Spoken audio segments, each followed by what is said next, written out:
పరమశివుడు కొలువైన శ్రీశైల మల్లన్న క్షేత్రంలో జరుగుతున్న అభివృద్ధి పనులు అస్తవ్యస్తంగా సాగుతున్నాయి. పూర్తి స్థాయిలో పనులు జరగకపోయినా అధికారులు మాత్రం గుత్తేదారుకు బిల్లులు మంజూరు చేసేస్తున్నారు. దీంతో అధికారులు ఆడింది ఆట పాడింది పాటగా మారింది. రోడ్లపై ఉన్న మట్టి బండరాళ్లతో భక్తులు స్థానికులు నానా ఇక్కట్లు పడుతున్నారు.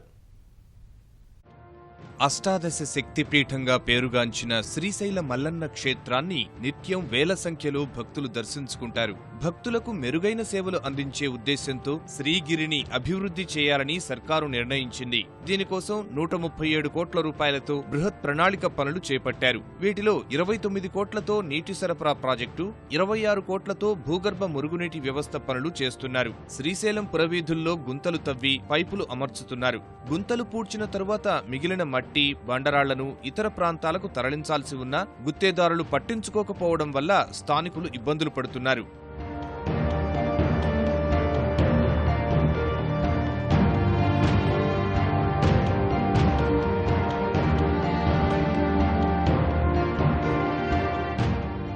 పనులు పూర్తి కాకపోయినా సర్కారు నుంచి గుత్తేదారు బిల్లులు పొందటం పలు అనుమానాలకు తావిస్తోంది. గత నెల 23న అధికారులు 4,07,00,000 చెల్లించారు. ఇందులో మట్టి బండరాళ్లను 2 కిలోమీటర్ల దూరం తరలించినందుకు 26,60,000 ఇచ్చినట్లు తెలుస్తోంది. 2 ఏళ్లుగా రహదారులను ఆనుకుని పెద్ద పెద్ద బండరాళ్లు అలాగే ఉన్నాయి. దీనివల్ల ప్రయాణికులు సహా స్థానికులు ఇక్కట్లు పడుతున్నారు. పర్యవేక్షణ లేకుండా బిల్లులు చెల్లించేందుకు అధికారులు ఆసక్తి కనబరచడం చర్చనీయాంశంగా మారింది. శ్రీశైల దేవాలయ అధికారులు మాత్రం విషయం తమ దృష్టికి రాలేదని చెబుతున్నారు. పైప్ లైన్ ట్రెంచ్ తీస్తారు. ట్రెంచ్ చేసినప్పుడు ఎర్త్ వస్తుంది. ఎర్త్ను బయటకు వేసి పైపు పెట్టిన తర్వాత మళ్ళీ పూడుస్తారు. పూడి చేసేదానికి ఆ మట్టిని మళ్ళీ వాడతారు. ఒకవేళ ఆ మట్టి పనికి రాదు, అది ఏదో పెద్ద బౌల్డర్స్ ఉన్నాయనుకోండి, ఆ బౌల్డర్స్ కావాలంటే ఎక్కడైనా లో లయింగ్ ఏరియాకి తీసుకుపోయేసి అక్కడ ఫిల్లింగ్ చేసేదానికి అట్లా వాడుకుంటారు. It is totally left contractor.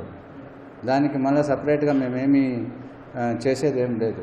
పెద్ద రాళ్ళు వచ్చినప్పుడు అవి డిస్పోజ్ చేయాలంటే ఏమన్నా అది ఒక సపరేట్ వర్క్ కింద ఏమన్నా తీసుకొని ఎస్టిమేట్ వేసుకొని ఆ రాళ్ళు అక్కడ ఉండకూడదు. కాబట్టి అవి డిస్పోజ్ చేసేదానికి ఏమన్నా సపరేట్ ఎస్టిమేట్ వేసుకొని అది ఈ లెవెల్లో ఏమన్నా జరిగిందేమో నాకు ఐడియా లేదు. నేను ఒకసారి మళ్ళీ ఈ గారితో మాట్లాడి కనుక్కుంటాను దాని విషయం.